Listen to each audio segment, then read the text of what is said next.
Pour moi, les révolutions technologiques et les révolutions de servicielles, elles existent quand il y a une vraie valeur. Que ce soit en entreprise, en collectivité, en réunion, dans le niveau politique.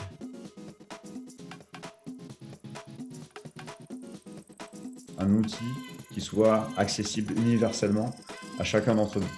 Et ça, pour moi, ça a énormément de sens. Moi, je suis Laurent Bourgito-Guillard. Je suis un vieux d'Internet. J'ai commencé en 96 et je suis maintenant un petit peu un serial entrepreneur. C'est-à-dire que j'ai créé mes premières boîtes en fin des années 90. J'ai créé une agence mobile qui s'appelle Snap, qui développait des applis mobiles à l'époque où les smartphones n'existaient pas. Donc, c'était assez rigolo, même très compliqué de faire des applis sur les petits mobiles. J'ai fini par faire une appli qui a bien fonctionné, qui s'appelle Feedme, qui montait plusieurs millions d'utilisateurs. Et j'ai fini ces quelques dernières années à être directeur d'un incubateur de start-up à Bordeaux pendant 3 ans et demi pour revenir dans l'entrepreneuriat, parce que quand on est entrepreneur un jour, on l'est toujours. Me revoici reparti dans l'entrepreneuriat, dans la deep tech. Je vais dire que majoritairement oui. En tout cas, je ne suis pas forcément le meilleur exemple parce que voilà, on ne peut pas être parfait. Mais oui, je suis très, très impliqué. Moi, j'estime que c'est un devoir, que c'est quelque chose qui a été très complexe à acquérir. C'est vrai que c'est complexe aujourd'hui, mais en tout cas, il faut faire cet effort qui, finalement, beaucoup dans le monde n'ont pas et qui aimeraient beaucoup l'avoir. Et que ça serait un peu présomptueux de marcher dessus en se disant qu'on n'a pas l'effort de prendre quelques heures pour aller mettre un bulletin dans une urne pour pouvoir décider de ce qui va se passer plus tard. Ça change le paradigme de l'élection, du scrutin, du vote. Aujourd'hui, je pense que les votes, d'une part, sont imposés, puisque quelque part, c'est un peu un paradoxe, parce qu'on vous dit de choisir, mais le choix est imposé. Donc, en fait, si on ne se retrouve pas dans ces choix, qu'est-ce qu'on fait? Je pense que peut apporter civic power à la démocratie en général, mais c'est de pouvoir choisir librement ce sur quoi on veut voter et quelles sont les réponses qu'on va y apporter. Et d'une manière qui est complètement, je veux dire, la substantifique moelle de ce que devrait être la démocratie et de la République, à savoir que chacun a autant de pouvoir que son voisin. C'est de pouvoir justement apporter une réponse, un outil qui soit accessible universellement à chacun d'entre nous. Et ça, pour moi, ça a énormément de sens. La fracture, qu'elle soit numérique ou autre, si on a des moyens de pouvoir la résorber et de pouvoir partager tous les mêmes outils, là, on a une vraie égalité.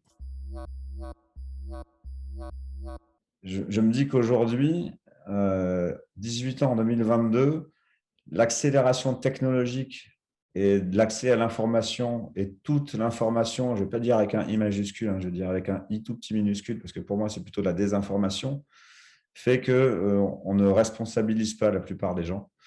Au contraire, on les dévoie, on les amène où on veut. Les différences sociales, politiques, géopolitiques et autres font qu'on n'a pas tous le même accès à l'information, le même droit d'éducation, aux mêmes facilités que beaucoup ont. Et malheureusement, c'est ceux qui n'ont pas ces accès-là qui trinquent à leurs dépens. Et je pense que ça fabrique des extrêmes dans tous les sens, parce que quand on ne vous apporte pas les choses qu'on devrait vous apporter, vous vous désintéressez. Quand on parle de sujets qui sont complètement abstraits et qui ne touchent qu'une minorité, on ne se sent pas concerné. Et je pense que moi, en 2022, si j'étais, je veux dire, comme la plupart des jeunes le sont aujourd'hui, je m'en ficherais royalement. Il y a 2 enjeux principaux. C'est l'attention et l'abstention. Parce que l'attention, il faut avoir l'attention des gens qui vont voter. Pour avoir leur attention, il faut parler de choses qui les concernent. Il ne faut pas simplement que proposer des choses que pour ceux que l'on souhaite acquérir, ou au contraire ceux que l'on veut écarter. Si on pouvait enfin aborder des vrais sujets qui concernent chacun, si on pouvait aborder ces sujets avec des thématiques concrètes, je pense que ça pourrait faire attirer l'attention de ceux qu'on appelle à voter.